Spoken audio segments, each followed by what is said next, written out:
Hello friends, hopefully आप सभी लोग अच्छे होंगे। सो क्वेश्चन 10 एक अच्छा क्वेश्चन, मैंने होमवर्क छोड़ा था और ये भी जो है आपका कंडीशनल नहीं मतलब बेस थ्योरम पे बेस्ड ये क्वेश्चन है। क्या है क्वेश्चन पहले पढ़ते हैं। Suppose a girl throws a die, if she gets 5 और 6 she tosses a coin 3 times and notes the number of heads. If she gets 1, 2, 3 or 4, she tosses a coin once and notes whether a head or tail is obtained. अब देखिए question यहां से शुरू होता है। यहां तक तो ऐसे क्वेश्चन हम लोग किए भी हैं। If C obtained exactly one head ना, एग्जैक्टली वन हेड मतलब इसी को हम क्या लेंगे, ए इवेंट जो लेते थे बेस थ्योरम के स्टेटमेंट में।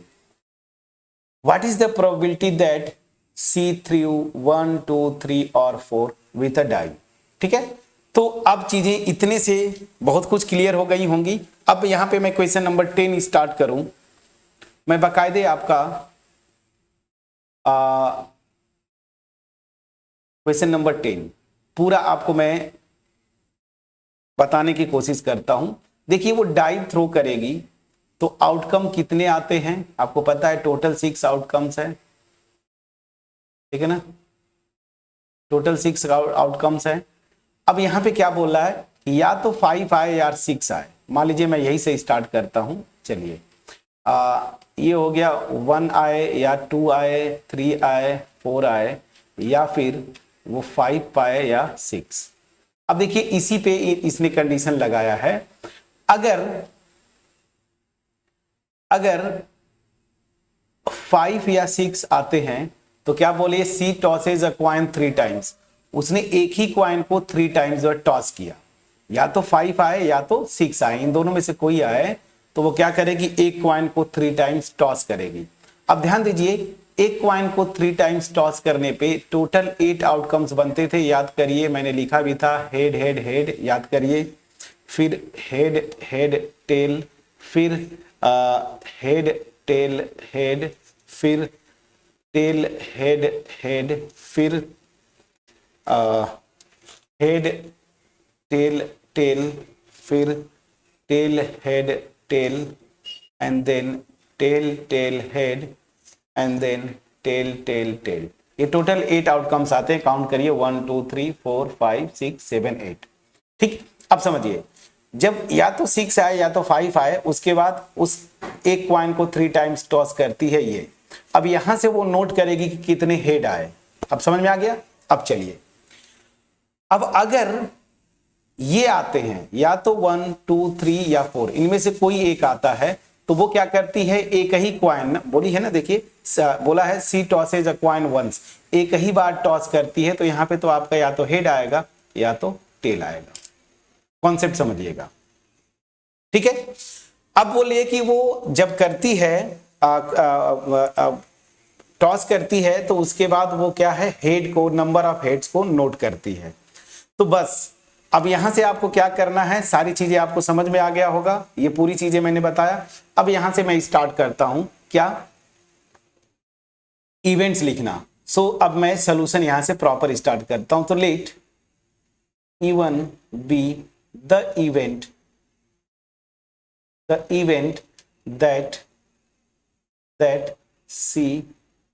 that C gets 5 और 6, ठीक है ना, ऑन डाई, ठीक। And E2 be the event that C gets what, 1 2 3 और 4 ऑन डाई। ये ले लिया मैंने। अब देखिए अब ये सी बात है, मेन मेरा जो भी आउटकम, अगर सिंपल स्पेस आप बनाएंगे तो कितना बनेगा, ध्यान दीजिएगा। 6 के साथ यहाँ 6 लगा देंगे, 6 6 लगाइए, इतने बनेंगे, फिर 5 5 5, ऐसे समझ में आ रहा है। उसी तरीके से 1 के साथ हेड, 1 के साथ टेल, 2 के साथ हेड, 2 के साथ टेल, 3 के साथ हेड, ऐसे समझ में आ रहा है। तो ये जो भी आउटकम्स बनेंगे, ऑब्वियस सी बात है, ये जो भी होगा इसमें यही 2 इवेंट्स है ना, एक E1 और एक E2।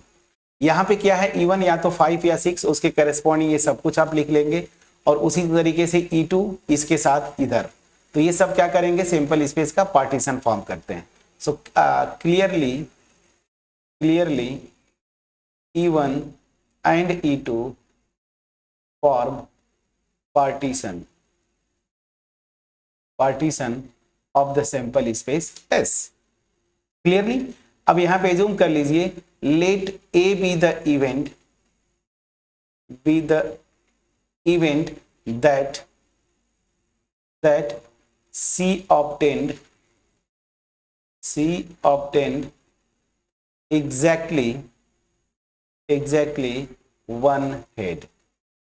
ठीक, अब हमें क्या निकालना है, पहले ये भी मैंने आपको बोला था। So we have to find out क्या फ्रेंड्स, ध्यान दीजिए, यहां पे रिवर्स प्रोबेबिलिटी पूछ रहा है, प्रोबेबिलिटी ऑफ किसका, कि एग्जैक्टली वन हेड आए, ये गिवन होगा, और किसका प्रोबेबिलिटी, दैट सी थ्रू 1 2 3 और 4, ये वाला, और इसको आपने माना है क्या, E2 इवेंट।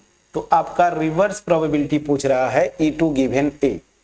अब यहां पे बेस थ्योरम लगा लेंगे। सो अब यहां पे मैं आता हूं, सो by Bayes theorem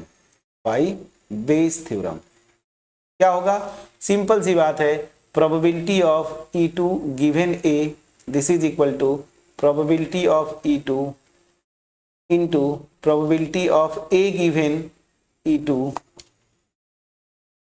divided by probability of E1 into probability of A given E1 plus probability of E2 into probability of A given E2।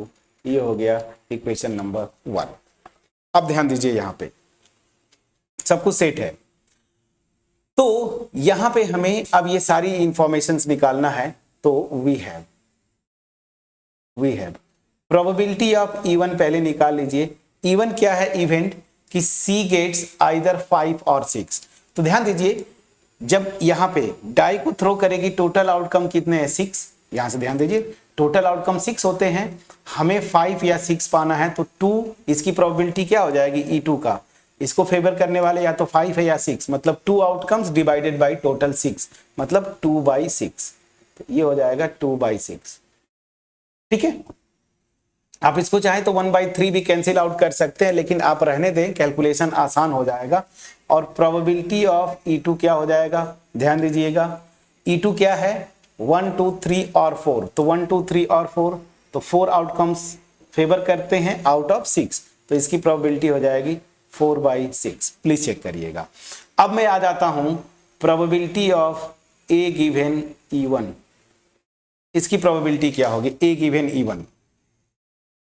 ए क्या है, ए जो है वो आउटकम है, ए जो इवेंट है, सॉरी, ए इवेंट है एग्जैक्टली वन हेड।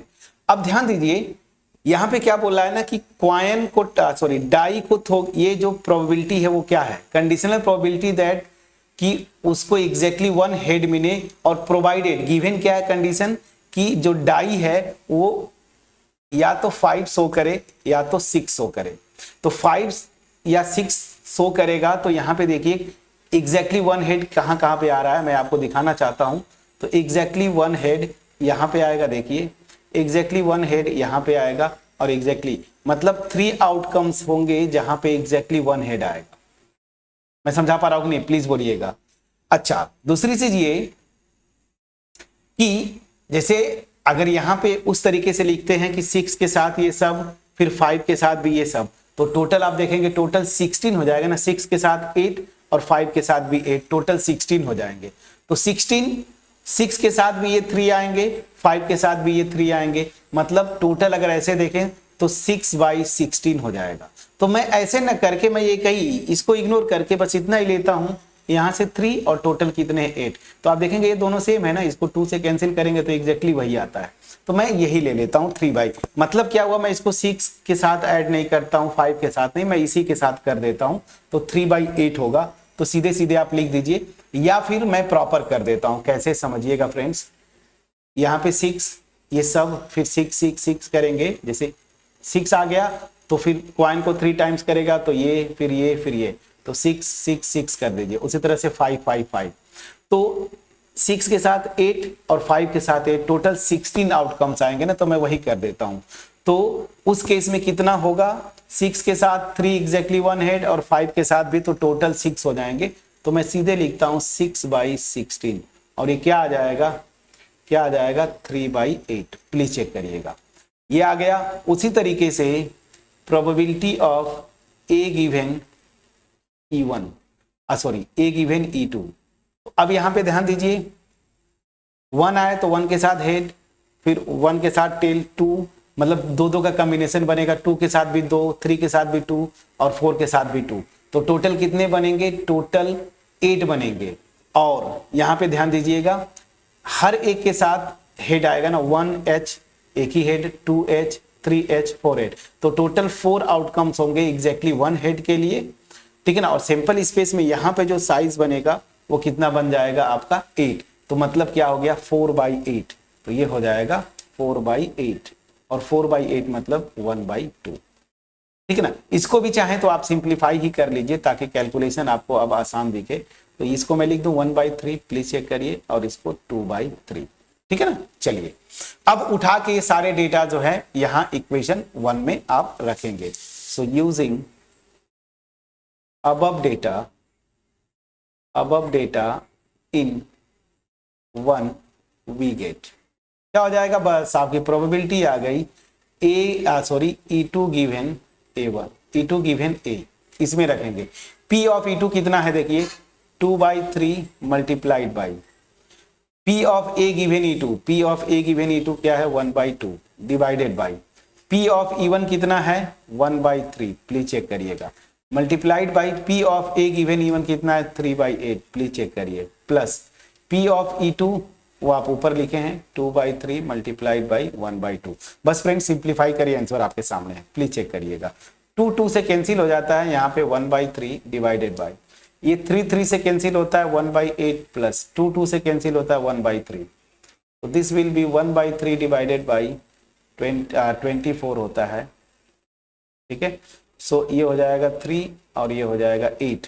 तो अल्टीमेट आ गया 1/3 अपॉन 11/24। कैलकुलेशन को आप चेक करिए। So probability of E2 given A क्या हो जाएगा, 1/3 मल्टीप्लाइड बाई 24/11। तो यहाँ से 3 से कैंसिल करेंगे, 3 8 जा, मतलब 8/11 आपका आंसर आ गया। अब आंसर मैच करना है आपको, आंसर चेक करिएगा, मैच करिए, देखिए आंसर मैच करता है क्या। सो मेरा जो आंसर आया वो क्या आया, 8/11, क्वेश्चन 10 का बिल्कुल सही है। आपको क्या करना है, क्वेश्चन समझ में आया। अब जो मैं यहां पे आपको बोल रहा था ना, ये जो प्रोबेबिलिटीज मैंने लिखा है ये वाला, ये कंडीशनल, ये देखिए, इसके लिए मैं समझाता हूं। यहाँ पे जो मैं आपको बोलना चाहता था कि मैं कहां पे लिख सकता हूं, स्पेस देके, चलिए मैं यहाँ पे, देखिए मैं जो बोल रहा था 6 लिखेंगे ना, तो 6 के साथ ये देखिए हेड हेड हेड ऐसे लिखें, ठीक है ना। फिर उसी तरीके से 6 के साथ हेड हेड टेल, ये जो कॉम्बिनेशन बना रहा है, फिर 6 के साथ हेड टेल हेड, और इस तरह से 6 के साथ लास्ट चला जाता हूं टेल टेल टेल। फिर उसी तरीके से 5 के साथ यही कॉम्बिनेशन बनेगा, फिर 5 के साथ भी यही कॉम्बिनेशन बना देंगे, ऐसे 5 के साथ टेल टेल टेल। तो ये टोटल कितना आ रहा है इस केस में, टोटल देखेंगे 8 और 8 16 सैंपल स्पेस। तो इसलिए यहां पे मैंने 16 लिखा, और एग्जैक्टली 1 हेड कहां पे आएगा वो देखिए, 6 के साथ जब ये आए, 6 के साथ ये, 6 के साथ 3 यहां से, उसी तरीके से 5 के साथ जो आएगा वो यहां से। तो टोटल कितने हो जाएंगे, 6, वो मैंने आपको यहां पे लिखा था, देखिए। उसी तरीके से जब डाई जो है 1 2 या 1 2 3 या 4 जो आपको शो करे, अच्छा 1 मिनट, ये मिट नहीं रहा है, मिट जाएगा, चलिए 1 2 3 या फिर 4 शो करे, तो एग्जैक्टली कैसे बनेगा देखिए, वही मैं आपको बता रहा था। यहां से देखिए 1 के साथ लेंगे तो 1 के साथ हेड, 1 के साथ टेल, फिर उसी तरीके से 2 के साथ हेड, 2 के साथ टेल, फिर 3 के साथ हेड, 3 के साथ टेल, फिर 4 के साथ हेड, 4 के साथ टेल। टोटल कितने बनेंगे आप काउंट करके देखिए, 2 4 6 8, टोटल 8 बनेंगे, वही मैंने किया है। और एग्जैक्टली हेड यहां से यहां से यहां से यहां से, मतलब क्या हो गया 4, तो वही मैंने किया है, कहां गया देखिए 4/8। कुछ बुक्स में क्या करते हैं वो डायरेक्ट 3/8 लिख देते हैं, बात वही है। मैं इसी को लेके डायरेक्ट करूं तो देखिए 3/8, और केवल इसको लेके करूं तो 1/2, तो सेम आ रहा है ना। तो तो आप जैसे भी करें, मैंने आपको जस्ट आपको प्रॉपर सिंपल स्पेस बनाने की कोशिश किया और वहां से बताने की कोशिश किया। तो चलिए, अब आपका ये क्वेश्चन 10 थोड़ा सा लेंदी था, मे बी आपको इस वजह से कंफ्यूजन रहा होगा, आप नहीं कर पाए होंगे, बट अब इस क्वेश्चन को करने के बाद होपफुली मेरा एफर्ट आपके पास क्रिस्टल क्लियर वे में पहुंच पाया होगा। अगर पहुंच पाया है फ्रेंड्स, वीडियो को लाइक जरूर करिएगा, फ्रेंड्स के साथ शेयर करिए। चैनल पे अगर नए हैं, चैनल को जरूर सब्सक्राइब करें, बेल आइकन को क्लिक करिएगा। याद रखिए, आपका एप्रिसिएशन ही हमें मोटिवेट करता है इस तरह के वीडियोस बनाने के लिए। तो मेरा जो मोटिव है, मैं बार बार बोल रहा हूं कि क्वालिटी वीडियोस मास में पहुंचे, इस मोटिव में आप सहयोग करें, फ्रेंड्स के साथ जरूर शेयर करते रहिएगा, वीडियो को लाइक करिएगा। चलिए, अब ये वीडियो फिनिश करूं तो question number 11, again a manufacturer has 3 machine operators. बस वो आप चीजें, ऐसा मशीन टाइप का क्वेश्चन हम लोग पीछे इसी एक्सरसाइज में किया है। तो क्वेश्चन 11 आप ट्राई करेंगे, बिना देखे बिना किसी हेल्प के अपने से करेंगे, नहीं होता है, मैं हूं। नेक्स्ट वीडियो में इसको सॉल्व करेंगे, तब तक अपना ख्याल रखें, पढ़ाई करते रहें। Thank you so much friend.